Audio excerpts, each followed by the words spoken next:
आज की क्लास बेटा हम लोग लगाएंगे अपने पास पेपर्स पे। पेपर 2 हम लोगों ने देखने हैं। तो मैं रीसेंट जो हमारे पेपर्स गुजरे हैं 2024 में पीईडी वाईडी का ऐसा जितना कोई क्वेश्चन टेस्ट नहीं हुआ है। मई जून 2024 और अक्टूबर नवंबर 24 में 25 में भी मेरा ख्याल शायद अगर हुआ हो, मुझे सही याद नहीं है, लेकिन 23 में टेस्ट हुए हुए हैं। अच्छा पहले तो देखो 12 मार्क को जरा समझ लो। 12 मार्क वाला क्वेश्चन अभी मेरे पास नहीं है, बट मैं आप लोगों को वैसे समझा देता हूँ।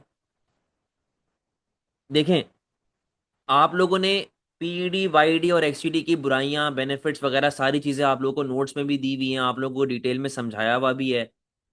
तो अगर क्वेश्चन आता है कि यार पीईडी ज्यादा बेहतर है कि वाईडी ज्यादा बेहतर है, आप लोगों को शुरू का कंटेंट तो पता है कि भाई आपने पहले उनको डिफाइन करना है, उनको डिफरेंशिएट करना है, उनके बेनिफिट्स बताने हैं, उनके ड्रॉबैक्स बताने हैं।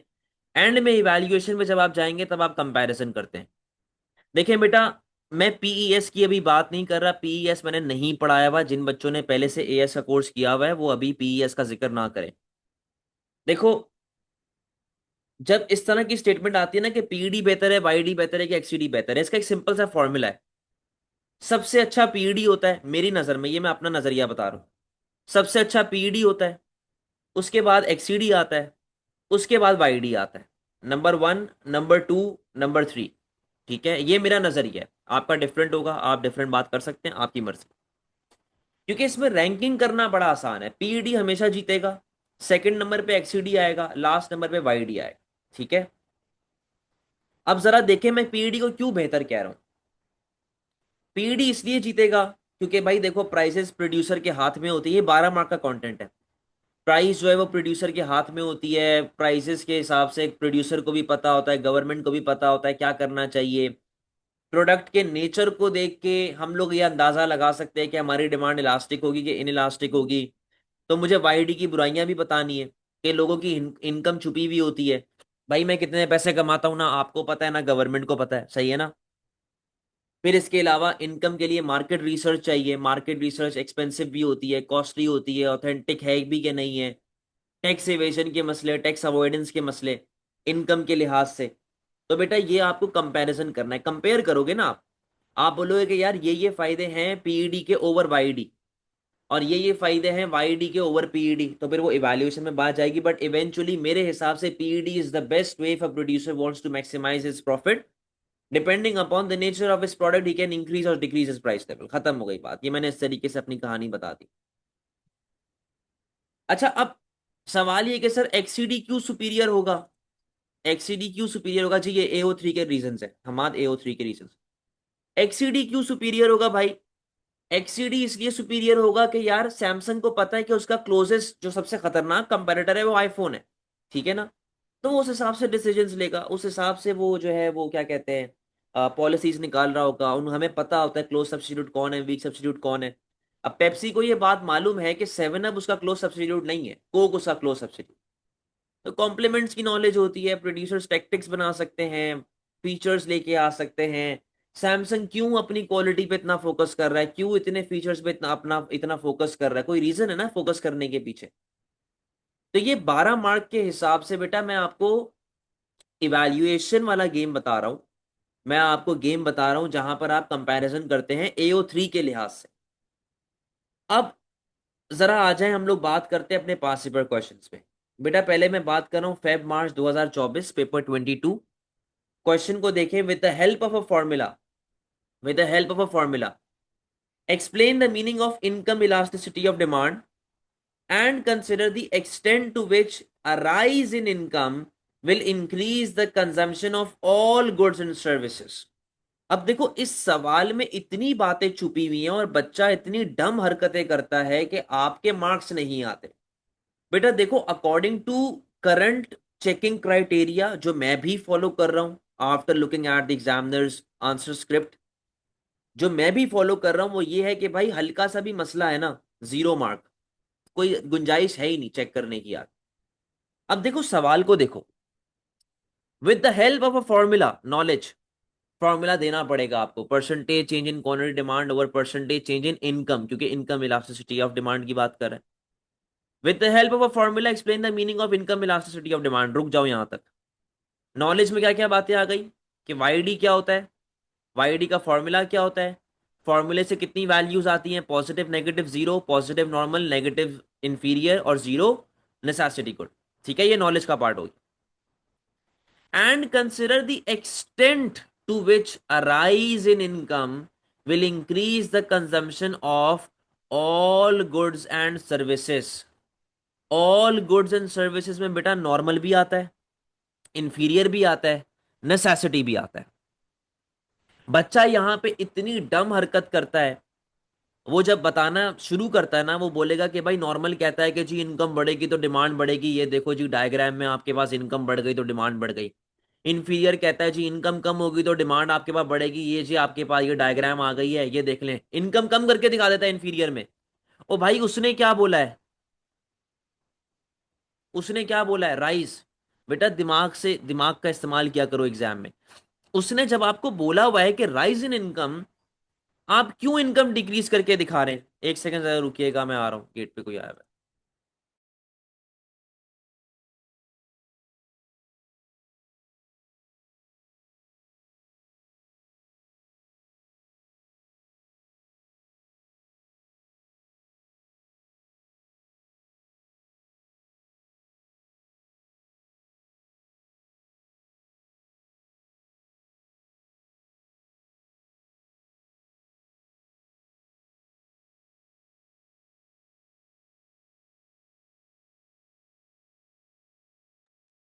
हाँ तो मैं कहा था भाई, हाँ जब उसने आपको एक बात बोली भी है, राइज इन इनकम, तो बेटा आप क्यों इनकम डिक्रीज करके दिखा रहे हो? ये मसला है ना आप लोगों के साथ। तो चीजों को बेटा लॉजिकली पढ़ा करो, समझा करो कि एग्जामिनर क्या मांग रहा है। कहता है कि भाई extend to which rise in income will affect the consumption of all goods and services, normal, inferior, necessity, तीनों की बात कर दी उसने। क्या करेंगे बेटा? Knowledge and understanding, define YD, formula, values. सही है, आपने फॉर्मूला बताया, आपने उसको वैल्यूज बताई, वाईडी होता क्या है ये आपने बता दिया उसको। अब एनालिसिस में क्या जाएगा? Focus on normal and inferior, draw diagram showing increase in income. यानी कि नॉर्मल की ऐसे बनेगी, ठीक है, और इंफीरियर की ये वाली बनेगी कि इनकम बढ़ गई है तो डिमांड कम हो गई है, इंफीरियर की ये वाली बनेगी। सही है। इवैल्यूएशन पे आइएगा। कहता है कि यार while a rise in income generally leads to an increase in the consumption of goods and services, this is not true for all goods। कहता है कि देखो दुनिया का उसूल तो ये है कि जब इनकम बढ़ेगी तो आपकी डिमांड बढ़ेगी, but it is not true for all goods. The extent of change depends on the type of good. For normal and luxury goods, demand tends to increase as income rises due to their positive YD. However, for inferior good, the opposite may occur. Income बढ़ेगी तो आपकी demand level कम होगी। Therefore, a rise in income will not increase the consumption of all goods। ये मेरी judgement आ गई कि income बढ़ेगी तो हर गुड की कंजम्पशन नहीं बढ़ेगी। The overall impact depends on consumers' preference and the nature of goods involved. In conclusion, although income growth typically boosts overall consumption, it may reduce demand for inferior good, making the effect uneven across different types of good। तो कहता है हर इन दी and जो मेरी एक judgement है, conclusive judgement है, वो यही है कि भाई हर किसी की डिमांड नहीं बढ़ेगी। ठीक है जी, जी डिफाइन करना पड़ेगा। क्लियर है? तो बेटा क्वेश्चन को जरा सोचा समझा करें कि वो क्या कह रहा है। कि मुझे कहता है इनकम इंक्रीज ही करके दिखाओ, इनकम डिक्रीज की बात नहीं करना। अब जो अगला क्वेश्चन था ये रहा। अगला क्वेश्चन क्या कह रहा है? बेटा इवैल्यूएशन में आपने ये बता दिया ना कि वो नहीं है। ये देखो ये AO3 पूरा लिखा हुआ तो है आपके लिए, 2 मार्क का पूरा लिखा हुआ तो है। इधर आओ, अगला हमारे पास क्वेश्चन क्या कह रहा है? अगला क्वेश्चन क्या कह रहा है देखना जरा। Explain with the help of examples the significance of the size and sign. Sign का मतलब of income elasticity of demand, sign का मतलब पॉजिटिव, नेगेटिव, जीरो, ये साइन है। साइज का मतलब कि वो कितना ज्यादा नॉर्मल है, वो कितना ज्यादा इंफीरियर है, और वो कितना ज्यादा नेसेसिटी। तो जब हम लोग यहाँ पे साइज की बात कर रहे हैं, साइज की बात का मतलब ये है कि उसकी इंपॉर्टेंस, मतलब कि जो उसकी क्या कहते हैं, उसकी वर्थ एक तरीके से, कि वो कितना नॉर्मल है, वो कितना इंफीरियर है, वो कितना नेसेसिटी है। The significance of the size and sign of the coefficient of income elasticity of demand for the classification of a good and consider how confident you are of this classification. कहता है वाईडी use करके मुझे ये बता दो कि भाई वाईडी में क्या साइज आता है, क्या साइन आता है, एग्जाम्पल्स के साथ। और मुझे ये बता दें कि इसकी क्लासिफिकेशन कैसी होती है और आप कितना कॉन्फिडेंट है उसको लेके, कि भाई क्या ये अगर एक नॉर्मल, अगर एक गुड नॉर्मल है तो क्या वो थ्रू आउट नॉर्मल रहेगा पूरी दुनिया के लिए, अगर एक गुड इंफीरियर है तो वो थ्रू आउट पूरी दुनिया के लिए इंफीरियर रहेगा। इस तरह से बेटा क्वेश्चन को ब्रेक डाउन करना है। जरा 2A पे आए। शुरू का पार्ट बड़ा बेसिक है, आपने वाईडी बताया, आपने फॉर्मूला बता दिया, नॉर्मल गुड क्या है, इंफीरियर गुड क्या है, नेसेसिटी गुड क्या है। अब देखो एग्जाम्पल्स, एग्जाम्पल्स। अच्छा, अब यहां पर कोई, उसने कहा नहीं है कि मुझे इनकम बढ़ा के ही दिखाओ या मुझे इनकम कम करके ही दिखाओ, ये आप पे डिपेंड करता है, आपकी मर्जी है, बढ़ाना चाहते हैं बढ़ा लें, नहीं बढ़ाना चाहते नहीं बढ़ाएं, कम करना चाहते कम कर लें, ये आप पे डिपेंड करता है। ठीक है ना। ये नॉर्मल गुड आ गया, ये इंफीरियर गुड आ गया, ये नेसेसिटी गुड आ गया। सही है। तो शुरू का पार्ट बहुत बेसिक है, नॉलेज बताया, डेफिनेशन बताई, साइंस बताए, पॉजिटिव नेगेटिव जीरो उनको एक्सप्लेन किया, उनकी डायग्राम बनाई, खत्म कहानी। जब उसने ये पूछा कि how confident you are of this classification, यानी कि वो ये पूछना चाह रहा है कि अगर एक गुड नॉर्मल है तो क्या वो हर किसी के लिए नॉर्मल है, अगर एक गुड इंफीरियर है तो क्या वो हर किसी के लिए इंफीरियर है, तो वो ये बात आपसे पूछ रहा है। कंक्लूजन पे आइएगा। जब, देखो बेटा खुद सोचने वाली बात है, एक बंदा जो सारी जिंदगी मोटरसाइकिल पे घूमा है, उसके लिए मेहरान एक नॉर्मल गुड होगी। सही है, उसके लिए मेहरान एक नॉर्मल गुड होगी। लेकिन जो बंदा सारी जिंदगी लैंड क्रूजर में घूमा है, उसके लिए मेहरान एक इंफीरियर गुड होगी, मेहरान गाड़ी इंफीरियर गुड होगी। तो बेटा कंक्लूजन क्या है, कंक्लूजन ये कि depends upon the income of house hold. Income of house hold का मतलब ये है कि भाई मैं कितने पैसे कमाता हूँ, मैं अमीर हूँ, मैं गरीब हूँ। अगर मैं एक एक बड़े घर में रहता हूँ, एक अमीर आदमी हूँ, तो मेरे लिए यार जितनी भी ये बेसिक नेसेसिटीज हैं ये एक इंफीरियर गुड होंगी। मतलब कि मेहरान गाड़ी हो गई, या पुरानी गाड़ियां हो गई, सही है, या वो शराड हो गई, ये सारी गाड़ी मेरे लिए इंफीरियर है। लेकिन जो बंदा एक गरीब आदमी है, जो बंदा एक छोटे से घर में रहता है, जिसको गाड़ी की बहुत सख्त जरूरत है, उसके लिए मेहरान, शराड, ये एफएक्स वगैरह ये सब क्या है, ये नॉर्मल गुड है। कहने का मकसद ये कि depends upon the income of house hold, कि एक बंदे की इनकम क्या चल रही है, वो किस तरीके से चीजों को लेके चल रहा है। फिर क्या लिखा है, YD is calculated during different economic situations, it can change over time. ये इसका ड्रॉबैक है कि ये सारी जिंदगी एक नॉर्मल गुड नहीं रहेगा, सारी जिंदगी एक इंफीरियर गुड नहीं रहेगा। बेटा मैं एक मिसाल देता हूँ, बिटकॉइन। आज से जब तकरीबन भी 15 साल पहले, 12-15 साल पहले, जब हम लोग बच्चे थे, हमें नॉलेज नहीं थी। अगर हमें नॉलेज होती तो भाई हम कुछ करते बिटकॉइन का, लेकिन हमारे अंदर समझ नहीं थी। 12-15 साल पहले बिटकॉइन कौड़ियों के भाव बिकता था। आज थाउजेंड्स ऑफ डॉलर्स का हुआ पड़ा है, मेरे ख्याल में 60-70 हज़ार या 80 हज़ार डॉलर का हुआ पड़ा है। तो बेटा उसकी वैल्यू तो करोड़ों पे चली गई है। तो पहले उस टाइम पे वो इंफीरियर गुड था, आज के टाइम पे इंफीरियर नहीं है, आज के टाइम पे तो बहुत ही लग्जरी गुड है वो। सही है। तो वाईडी जो है वो डिफरेंट इकोनॉमिक सिचुएशंस में बेटा it can change over time, it can change its YD from normal to inferior during the time, during उसकी लाइफ। तो ये चीजें पॉसिबल हैं। तो सारी जिंदगी एक गुड का नॉर्मल रहना या सारी जिंदगी एक गुड का इंफीरियर रहना इज नॉट लॉजिकल। समझ गए बेटा बात को।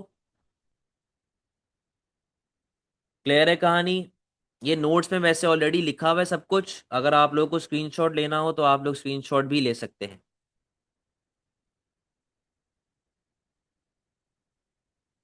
अच्छा, अब तीसरा क्वेश्चन क्या था।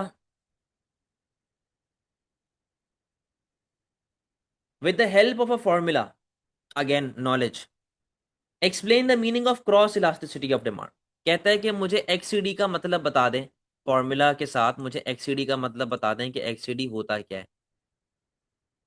बेटा सिग्निफिकेंस वाली बात वही है ना, कि आपके लिए वाईडी कितनी इंपॉर्टेंट है, क्या आप सारे इसको उसको प्रॉपर तरीके से डिसीजन मेकिंग में यूज कर सकते हैं। क्या आपके लिए अगर कोई गुड नॉर्मल है तो क्या वो सारी जिंदगी नॉर्मल रहेगा? वो इस तरह सिग्निफिकेंस की बात कर रहा था। अच्छा, with the help of a formula explain the meaning of XED. Formula बता दें, एक्ससीडी बता दें क्या होता है। And consider which determinants are most important in establishing the size and sign of its coefficient. वापस से वही बात आ गई कि ऐसे कौन कौन से डिटर्मिनेंट्स हैं या कौन कौन से फैक्टर्स हैं जो आपको ये बताते हैं कि यार ये गुड किस तरह का नेचर का है। आपने एक्ससीडी बता दिया, क्रॉस इलास्टिसिटी ऑफ डिमांड। आपने ये फॉर्मूला बताया, percentage change in quantity demand of good X over price of good Y. सही है। आपने उसको बताया जी कि हमारे पास तीन वैल्यूज आती हैं, पॉजिटिव, नेगेटिव, जीरो। आपने उनको एक्सप्लेन किया। अब जब आप ये एक्सप्लेन कर रहे हो तो आप फैक्टर्स बताओगे ना कि सब्स्टिट्यूट होता क्या है, कि सब्स्टिट्यूट गुड में सेम कैरेक्टरिस्टिक्स होती हैं, सिमिलर कैरेक्टरिस्टिक्स होती हैं, सिमिलर प्राइस लेवल होती है, सिमिलर चीजें आपके पास चल रही है, तो इसको एक्सप्लेन करेंगे। नेगेटिव में क्या होगा? नेगेटिव में हम उसको एक्सप्लेन करेंगे कि भाई जॉइंटली यूज होते हैं, एग्जाम्पल कार एंड पेट्रोल। और फैक्टर्स ये हैं कि वो साथ इस्तेमाल हो रहे होते हैं। एग्जाम्पल्स दें, चीज़ों को साथ लेके चलें। अनरिलेटेड क्या आपने बताई। फिर उसने बोला कि यार उसका साइज और साइन कितना जो है वो डिपेंड करता है। देखो साइन तो वही है, पॉजिटिव, नेगेटिव, जीरो। साइज का मतलब यहाँ पे क्या है कि वो किसके साथ लिंक कर रहा है, क्लोज सब्स्टिट्यूट या वीक सब्स्टिट्यूट, क्लोज कॉम्प्लीमेंट या वीक कॉम्प्लीमेंट। आप उसको ये बात समझाने की करें अपने AO3 में, इवैल्यूएशन में, कि भैया साइज जो है ये डिपेंड करता है आपके डिफरेंट रिलेशनशिप पे, कि यार एक गुड दूसरे के साथ कितना रिलेटेड है। एक गुड दूसरे के साथ कितना रिलेटेड है। अब जैसे कार और पेट्रोल ये क्लोज कॉम्प्लीमेंट्स है। भाई पानी से तो मैं गाड़ी नहीं चला सकता। कार और पेट्रोल क्लोज कॉम्प्लीमेंट्स है। लेकिन ब्रेड और जैम वीक कॉम्प्लीमेंट्स है। तो यहां पर देखो, चलो मैं एक चीज समझाता हूं। अगर आपकी वैल्यू आती है पॉजिटिव, पॉजिटिव का मतलब है कि वो सब्स्टिट्यूट है। पॉजिटिव का मतलब क्या है कि वो सब्स्टिट्यूट है। लेकिन अगर वैल्यू आ रही है +4, ग्रेटर देन 1, इतना ज्यादा ग्रेटर देन 1, +4 का मतलब क्या है कि ये इलास्टिक सब्स्टिट्यूट है। ये इलास्टिक सब्स्टिट्यूट है, ये क्लोज सब्स्टिट्यूट। अगर वैल्यू आती है +0.1 या 0.2, ये क्या है? ये इन इलास्टिक सब्स्टिट्यूट है। ये वीक सब्स्टिट्यूट है। वीक सब्स्टिट्यूट का मतलब यहां पे क्या होता है कि क्योंकि इन इलास्टिक है ना, और वीक सब्स्टिट्यूट का कर्व भी ऐसा स्टीपर बनता है। तो ये वीक सब्स्टिट्यूट है। जहां पर हमारे पास एग्जांपल आ गई कोक और 7 अप की, यहां पर एग्जांपल आ गई कोक और पेप्सी की, तो आप उसको बताओ, उसको बताओ कि अगर आप क्लोजली रिलेटेड है और आपका सब्स्टिट्यूट इलास्टिक है, इसका मतलब क्या है कि दे आर क्लोज सब्स्टिट्यूट। तो साइज जो है वो बढ़ जाएगा। और अगर पॉजिटिव है बट वो <1 है, तो साइज क्या हो रहा है, कम, लेकिन अभी भी सब्स्टिट्यूट है। बट कौन से वाले? वीक सब्स्टिट्यूट है। कॉम्प्लीमेंट्स पे आ जाए, कॉम्प्लीमेंट की वैल्यू नेगेटिव होती है। -1.5 ग्रेटर देन 1, ग्रेटर देन 1। तो ये हो गए बेटा आपके पास close complements, car and petrol. ठीक है। -0.2, ये भी नेगेटिव है, यानी कि है तो ये भी कॉम्प्लीमेंट, बट ये हो गए आपके पास weak complements. Bread and jam, भाई अगर जैम नहीं है तो क्या मैं ब्रेड नहीं खा सकता? ब्रेड मेरे लिए हराम हो गई है। तो आपने उसको ये देखो, ये है साइज, ये है वैल्यूज। इस तरह से बेटा आपने उसको लिंक करना होगा। समझ गए हैं बात को? क्लियर हो गई है कहानी?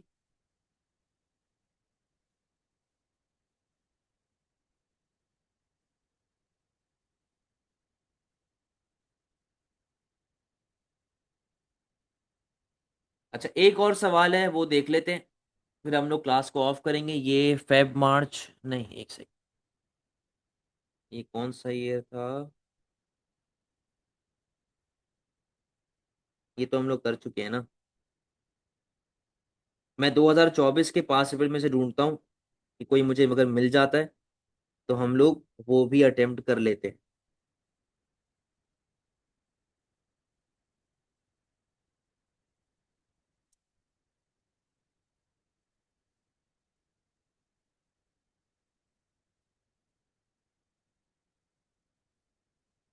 हाँ ये देखो, ये वाला सवाल देखो, 2B, 12 मार्क का सवाल मिल गया, बड़ा इंपॉर्टेंट।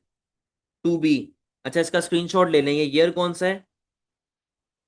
ये है मई जून 24 पेपर 23, बेटा स्क्रीनशॉट लो इसका, मई जून 24 पेपर 23, स्क्रीनशॉट लें इसका, हम लोग ये वाला क्वेश्चन कर रहे हैं, जल्दी से स्क्रीनशॉट ले लें।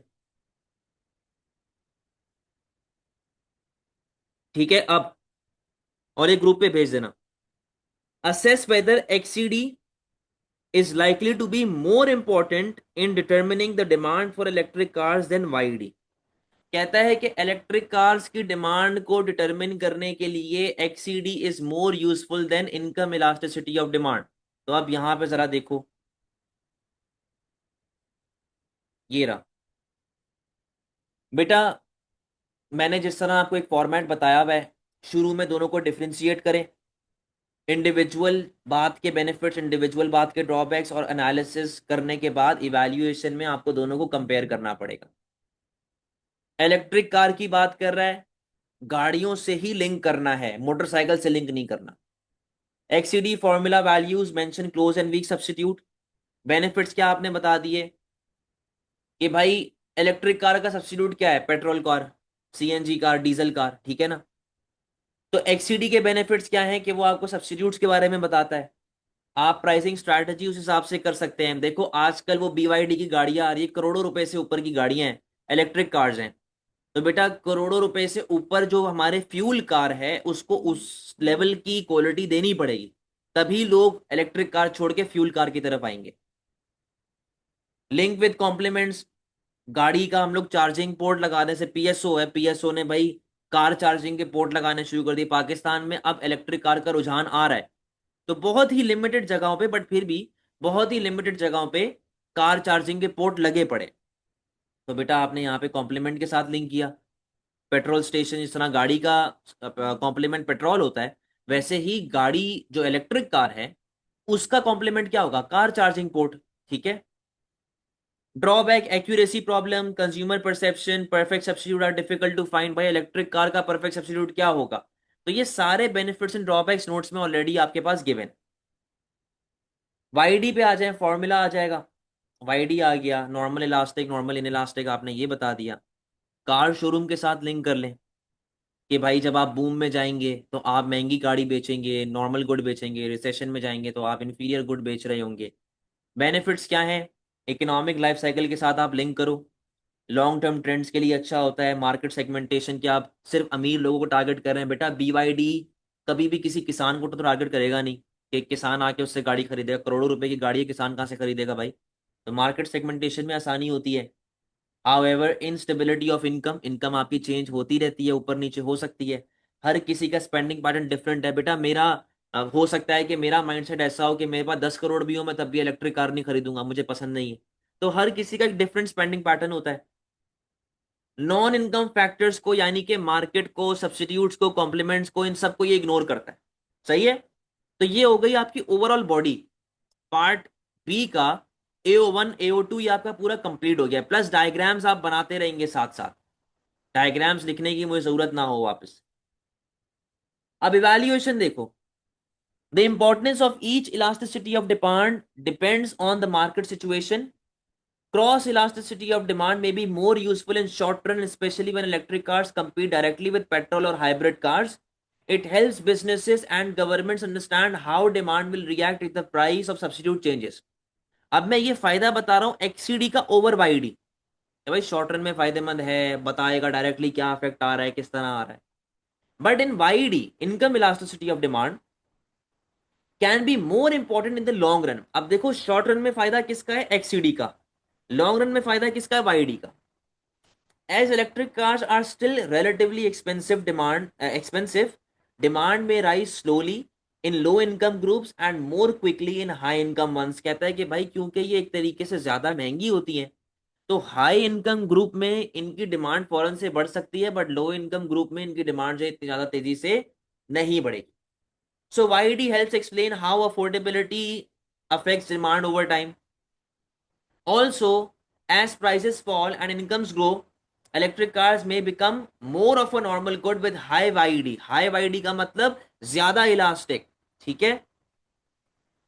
But while the market still developing, XED में be more useful in the short term. देखो कैसे कंपेयर कर रहा हूं मैं आप लोगों से 100% एक्यूरेसी नहीं मांग रहा बेटा, मैं ये नहीं कह रहा मुझे 100% करेक्ट आंसर लिख के दो, ऐसा पॉसिबल है ही नहीं। समझ रहे हैं बात को, ऐसा पॉसिबल नहीं है। लेकिन अगर 4 मार्क की वैल्यूएशन है यार, 2 मार्क तो उठाओ। पीछे 8 मार्क के सवाल में एटलीस्ट 6 मार्क तो उठाओ। 6 मार्क यहां से उठाओ, 2 मार्क यहां से उठाओ, 8 मार्क तो सीधे हो गए ना 12 में से यार। 24 26 पे ये बना है इस बार। 8 16 24, आपको 3 सवालों में 8 8 मार्क उठाने हैं, आपका ए तो वैसे ही आ जाएगा। तो बेटा जरा समझो क्वेश्चन की रिक्वायरमेंट को, जल्दबाजी नहीं करो, जल्दबाजी करोगे ना फंस जाओगे। जल्दबाजी करोगे ना फंस जाओगे बहुत बुरा। ठीक है ना। Conclusion, in current stage xcd is likely to be more important for pricing and competition, but over time yd will matter more as electric cars become mainstream and income level affect demand more directly। देखो मैंने उसको ये तो बताया ही नहीं दोनों में से कौन बेहतर है। मैंने उसको ये बता दिया कि अभी के लिए कौन बेहतर है, आगे जाके कौन बेहतर है, ये मेरी जजमेंट, ये मेरा कंक्लूजन। तो ये जो आपको टीचर्स कहते हैं ना बाकी के, यार एक साइड पे रहना है, एक साइड की हमेशा साइड लेनी है, इंतहाई गलत चीज है वो। जरूरी नहीं है कि आप एक ही चीज पे रहें, जरूरी नहीं है। भाई इसकी मिसाल मैं आपको ऐसे देता हूं, बड़ी सिंपल सी बात है। आप बीमार हो जाते हैं फॉर एग्जाम्पल, आप बीमार हो जाते हैं, आपको समझ नहीं आ रहा आपको क्या बीमारी है, तो बेटा डॉक्टर ये बोलेगा ना कि यार दिल घबरा रहा है तो ये वाली गोली खा लो, सर में दर्द है तो ये वाली गोली खा लो। आप वो अपनी तरफ से आपको गाइड कर रहा है ना, भाई दिल घबराने में ये गोली खाते हैं, पेट में दर्द है तो ये गोली खा लें। अब आप डॉक्टर के पास 2 गोलियां लेके जा रहे हो, उससे पूछ रहे हो कि जी कौन सी खाऊं, कौन सी अच्छी है। तभी तो डॉक्टर बताएगा ना आपको कि भाई ये मसला है तो ये खाओ, ये मसला है तो ये खाओ। सेम चीज मैंने यहाँ पे की है कि भाई शॉर्ट रन में प्राइसिंग ज्यादा जरूरी होती है तो आप एक्सीडी को लेके चलें, लेकिन through out over the time आप वाईडी को लेके चल लो। मैंने कोई एक बेस्ट चीज तो बताई ही नहीं कि भाई ये बेस्ट है, कहानी खत्म हो गई मेरी यहाँ। समझा बेटा बात को, क्लियर है कहानी। इसका स्क्रीनशॉट लो, स्क्रीनशॉट लो इसका।